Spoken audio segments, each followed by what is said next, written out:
You take the floor on that. Greg, the savings you've described come from public employees and specifically teachers, because you mentioned school districts paying more for their health care benefits. 12.8% of the premium now is required statewide, and paying more into their pension benefits. 5.8% of their salary is required now for pension benefits. That's where the savings are coming from. They're not coming from teachers and other public employees being able to sit down as equals at the bargaining table with their public employer and talk about workplace safety, talk about working conditions, talk about hours and conditions of employment. You're talking about benefit concessions, which everybody pretty much agreed to, which now have become law and are starting to be implemented. That's where the savings are coming from. Since the governor always maintained that contributions to the pension and to the health care benefits would balance our budget, would give local units of government, including school districts, the relief that they need, I think that's enough. I don't think this governor needed to completely repeal collective bargaining. I don't see any savings from that repeal quite yet. May come in the future as school boards find other ways to deal with their employees. But I don't see any savings this school year other than the health care and the pension benefits. So I just think that's a basic, fundamental, formally statutory right that public employees had, and it ought to be continued. People ought to be able to bargain as equals for their workplace conditions. What about? Well, let me can I follow up just a second? Okay, what workplace conditions, conditions of employment, take and remove those aside. Let's go back to the point, your point of the pension and health premium contributions making up the savings. There were a number of examples. Some were exaggerated, but there were some real examples of intransigent unions who weren't going to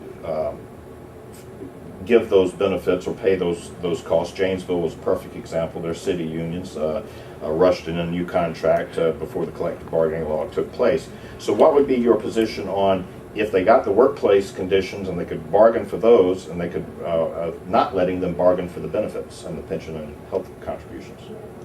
Well, you know, the collective bargaining law in Wisconsin was enacted, we were the first in the nation in 1959, so it's been on the books for, you know, almost 50 years and over 50 years.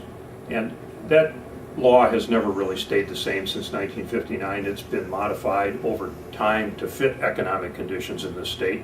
And so I'm not saying the law needs to remain inflexible and should never be changed to adjust for economic circumstances. You know, we did that, the legislature did that at Governor Thompson's urging in 1994 with the QEO. That was a good example of where you allowed collective bargaining for a lot of things, but you didn't allow it for wage and benefits, any wage and benefits. Now that only applied to public education, it was only for school districts. But it said, as everyone knows, you can't bargain for wages and benefits above 3.8% per year. Well, that looks laughably high in today's economy. But that was very controversial then, but it was a strong restriction on the collective bargaining law.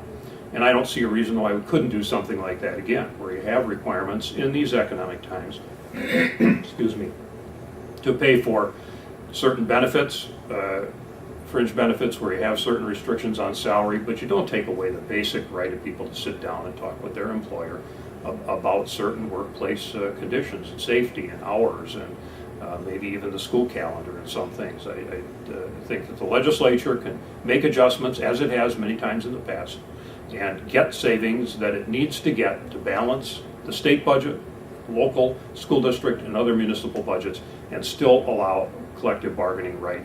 And as economic conditions improve, adjustments can be made going forward.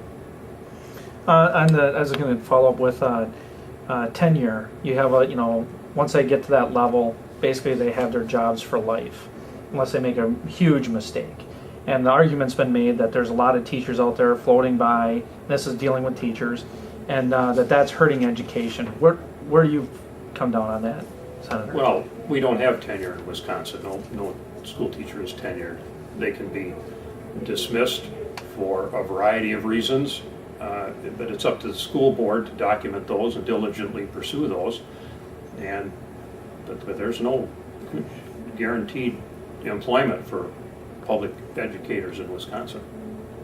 Well, I'll have to check back with them, because that's one of the things we kept hearing is that it's very difficult to get rid of bad teachers under the current system. Well, it might be difficult, and might be what school boards or school district administrators might maintain, but it's not impossible. Teachers are dismissed and fired all the time in the state. Not huge numbers, admittedly, but where teachers aren't doing the job, they can be terminated. And if they're not doing the job they should be, that's the job of school boards and administrators. And I think if they follow state law, they're completely free to do that. We don't have, again, tenure or job guarantees for public educators or any other public employees in Wisconsin. We have contracts, but no guaranteed job. Okay. Just one more follow-up on that. The average, and we'll just take the 12th district, and I think the averages are very comparable statewide, but with benefits and salary, most teachers in the area are making approximately, this has been an argument, say $70,000 to $80,000 with benefits.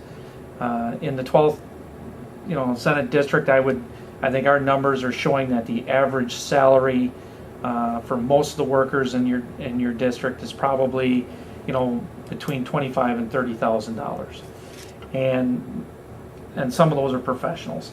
Do you think that the cuts have gone far enough to in this bad economy from the education side to offset a lot of what's going on? I'll just take it to 12th Senate district. In other words, we're in a real tough time. I think tax delinquencies are getting higher. Last year in Oneida County, Margie Sorensen came out and was in the $300,000 range of delinquencies. It doesn't seem to be getting better. Do you think that the cuts that have been made in education will help offset, the balance there between what people are paying in and, where, the discrepancy which has been out there between salaries? Well, the cuts to benefits in the governor's budget repair bill are going to be in effect for the next 2 years. And I think that it's incumbent upon the legislature to review, they do review everything every 2 years, and we'll need to do that. The economy gets worse, additional steps are going to have to be taken, as they've been taken in the past by all other governors and legislators, to have a balanced budget. If they get better, perhaps different arrangements can be made, and we won't have to make require additional concessions of our public employees. But that all depends on the economy. The fact is, for the next 2 years, we're pretty well fixed where we are. And I think, as the governor has stated early on, the concessions that were made by teachers and other public employees are enough to balance our state budget, are enough to balance local, municipal, and school district budgets. And so I wouldn't advocate any additional change to the status quo right now.